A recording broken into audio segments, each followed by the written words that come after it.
Well, I think the main thing is the organization. It's the sum of the parts, and it's about the people you surround yourself with. And we got great people, and right from the top to the bottom, and having their support. It's there's so many things that come into play when you try to win, and everybody's got to pull the rope at the same time, and we've got a group that does that.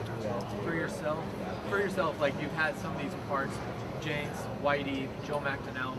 These guys have been with you for a long time. Does it almost feel like a culmination of a lot of work over the past few years? No, it does. It all comes together. You're always trying to get better. You're always adjusting. But I think the most important thing is you hire good people, and you gotta let them. They gotta grow into what they're doing. Sometimes they're smarter than me. They're there to challenge me, and they do that, and it's an important part of the business. But they've really come. We've been together a long time, a lot of us, and they've come together. They're hardworking, they're dedicated, and I always tell people that they make me look good, and that's what they do. A lot of teams want to do this retool on the fly, and you guys have been able to accomplish it, especially given the 2017 draft. So, kind of, what's been your key to being able to make those transitions between cores? Well, it's our staff did a great job. It was the amateur staff. Just when we thought we might take a little dip, all of a sudden all of a sudden the Rupi Hintz in the second round, Jason Robertson in the second round, Essa Lindell's a fourth rounder. We were getting to the point. I talked about this last summer. I said, where's this going to go? But these guys came along. All of a sudden, Wyatt Johnson shows up. Logan Stankoven, Maverick Bork, Thomas Harley. Like, it was on and on. And that's the work of the amateur scouts, and it's the pro scouts making some good decisions. Signing players from the World Championships and other places, and it all comes together. How hard to process Ben because you've had ups and downs, and how do you stay calm and focused during it? Well, you don't stay calm and focused. I'll be honest. No, you know what? You have a game plan. You stick with it. Now, game plan A usually becomes B, C, or D, but you stick with it. You do what you believe in. We challenge each other. It's not like we're sitting on the campfire all the time and tapping each other on the back. We challenge each other, which is I encourage that with everybody. And like I said, we've stuck with it, and it's come together for us. How much do you attribute your experience in Detroit with the Red Wings, and what lessons did you take from that you brought into being a GM here? Well, I've been very fortunate. I wish I could have sat up there for 10 minutes and talked on my speech about the people that have mentored me, who I've been able to work for. You start talking about the Jimmy Devolanos in the Hall of Fame, Ken Holland's in the Hall of Fame, Scotty Bowman's in the Hall of Fame. When I was in Detroit, it was hockey university, and we had ups and downs there. I told the story I think this summer where we're talking about making some changes. When you lose, you think you got to make changes. We lost one year in the second round, next year lost the first round, and wanted to blow it up. But we sat down, we discussed it, and we decided, it's a pretty good team. Let's be careful. We won 2 more Stanley Cups after that. So you got to be careful, but that's the experience. Having those people in place that calm it down, and that's what I've been fortunate to be around those people. I've brought it to Dallas, and I've surrounded myself with good people, and it's working for us. Jim, once upon a time, you were a Western Hockey League player.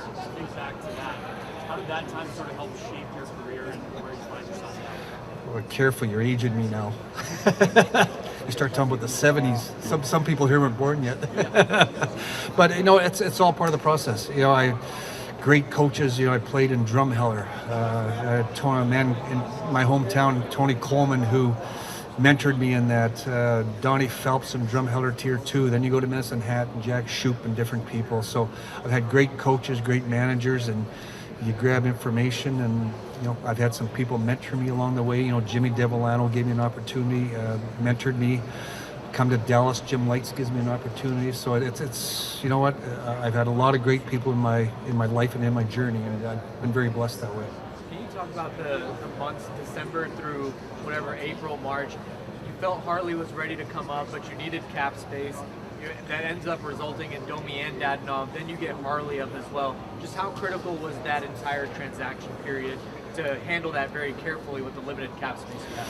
Well, that's where I talked about Mark Janko and Scott White and Rich Perley. These guys, they help manage that part of it, and it's a fine line. The cap, it's a challenge, but that's what these people are in place for. Mark Janko manages the cap, and every day, I know I'd see you guys in the dressing room. You say, okay, why did he get sent down today? And did he go down? Didn't he go down? Type of thing. And we had to manage that. And it's the players and the coaches buying in. Thomas Harley went down. My year-end meetings, I talked to Thomas, and the first thing he said was, he understands now why he had to go down. And it's a process. You got to have patience. And at the time, they don't want to hear that. But once they've gone through it, they understand it. And that's probably the experience that you get through the game, that and maybe the patience comes into play. And that's where we kind of help each other out as a staff, is like, let's discuss this before we make some rational move. And that's an important part of it. You've talked a lot about patience over the entire 10 years you've been in Dallas.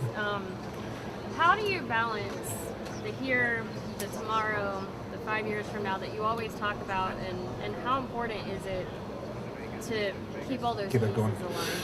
That's probably the toughest part of the business, because the fans want to win now, and we understand that. But we want to win. I always talk about want to win now, want to win tomorrow, and want to win 5-10 years down the road. That's the tough part of the business. That's where I get back to. That's where your staff's so important. Your amateur scouts have to produce. We sat here in this first round today, and it's tough. You see all these names clicking by, but our guys are confident. They said, we're going to get 1 or 2 players out of this draft. They're very confident, so they're doing their job.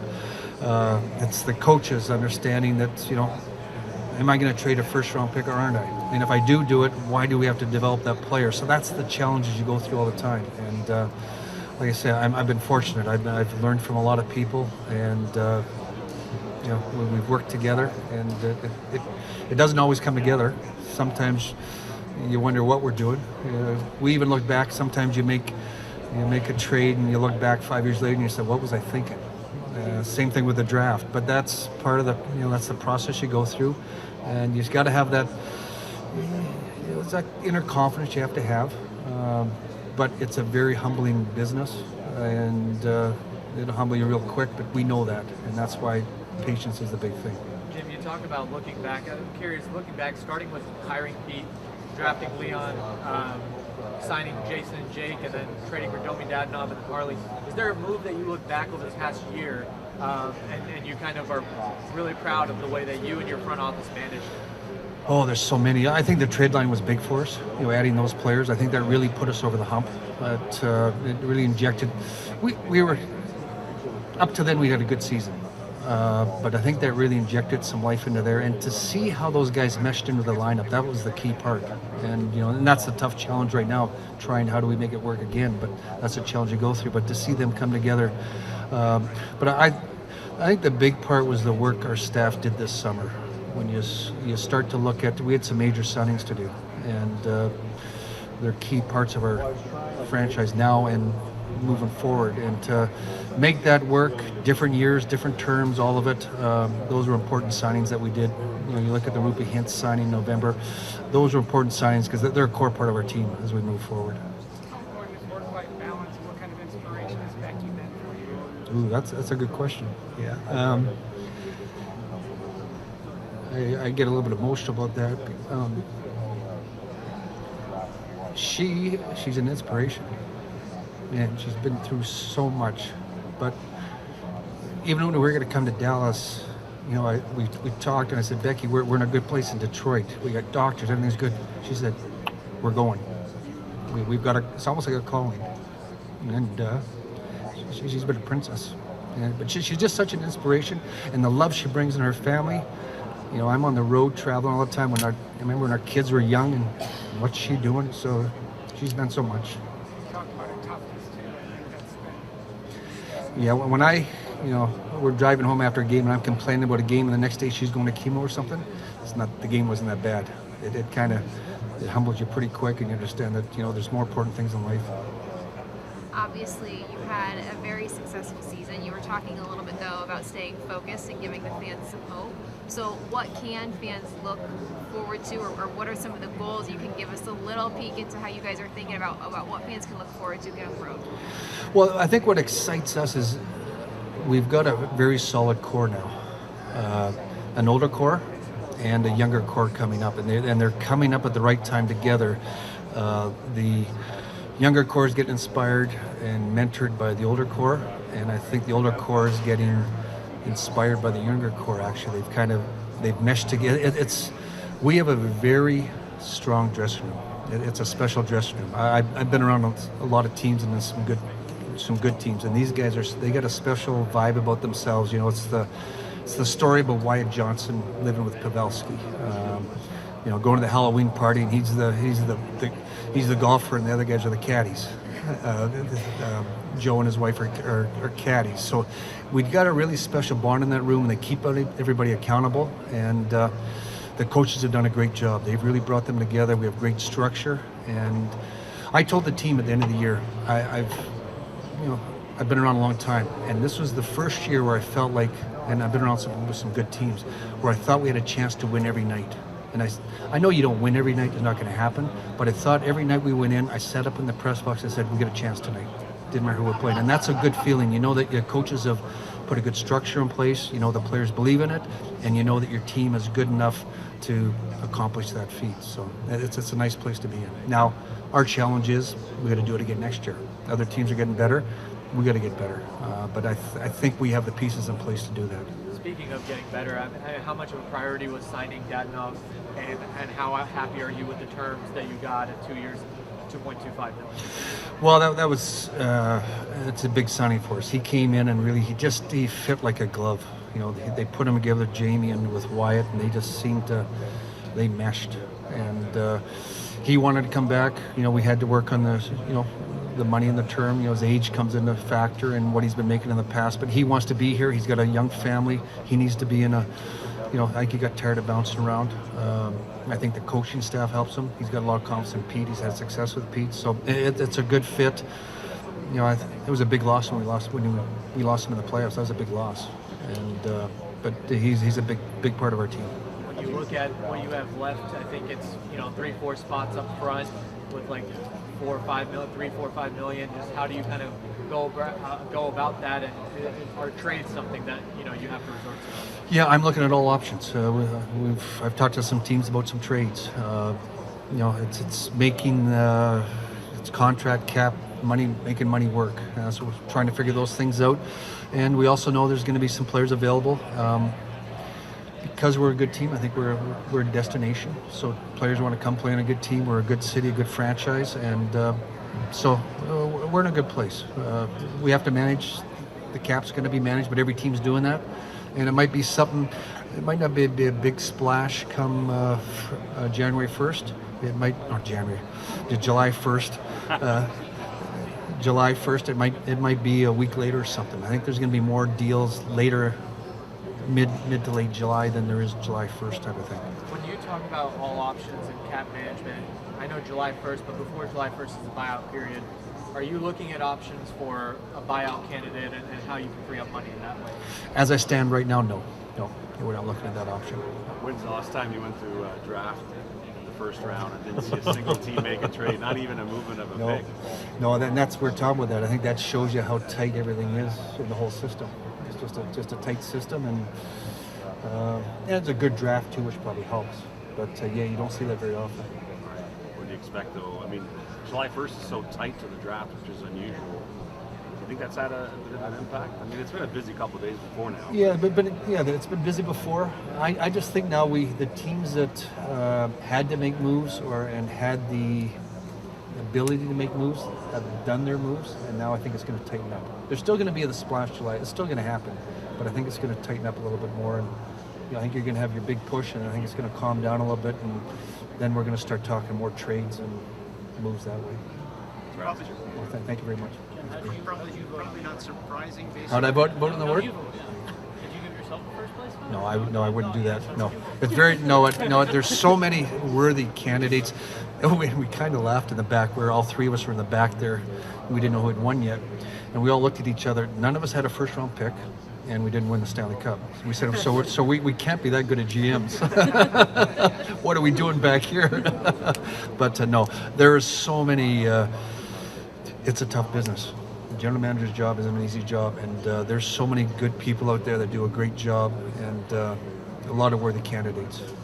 So I'm very blessed that I did win it, but there's many other people out there that could have also. It's probably not surprising based on the projections, but is it unusual to not see a Finnish player go in the first round? Yeah, I didn't think of that. Yeah, never noticed that. Yeah, Considering how much success. success. you Yes. guys have had Yeah, with Finns. yeah. Surprising at all to you? Just happens to be that. Yeah, kind it just of happened to be. Yeah, I really didn't notice that. When you don't have a first pick, you're not as invested in the first round, I guess, put it that way. We were sitting there as we got closer to our pick. Who would we be picking then? But yeah, I really never noticed that. Yeah. Does today not having a pick, how much pressure is that on Nils Lundqvist, and what are your expectations for him moving forward? Yeah, that's no extra pressure on Nils. Nils is going to be fine. I know the expectations on him because he was traded for a first, but Nils is a good hockey player. I sat with my staff as we're doing our lists, amateur meetings and stuff, and their whole, their input was, you're not going to probably find a better player than Nils Lundqvist in the draft where we'd be picking, and so that's why we made that trade last year, and he's 3-4 years into his development, and I think we're going to see a big jump in him next year. And that's, we're counting on Thomas Harley, him. They take the next step, we're in a good spot, and we saw it with the Wyatt Johnsons, how he took a step. Ty Dellandrea. It's just part of the process, and I get back to that patience thing. I got to get some of you media people to work on that a little bit, but I know you won't, so that's your job, but that's fine. When you do talk about not looking at a buyout necessarily, then how do you look at the logjam you have at left-handed defenseman, and how do you handle that? Well, we're set up pretty good. We got flexibility there. We're very fortunate. Miro Heiskanen can play anywhere, so that gives us flexibility. But we got Hakanpää on the right side. We got Colin Miller. We got Link. We got three righties. So we're in a good position that way.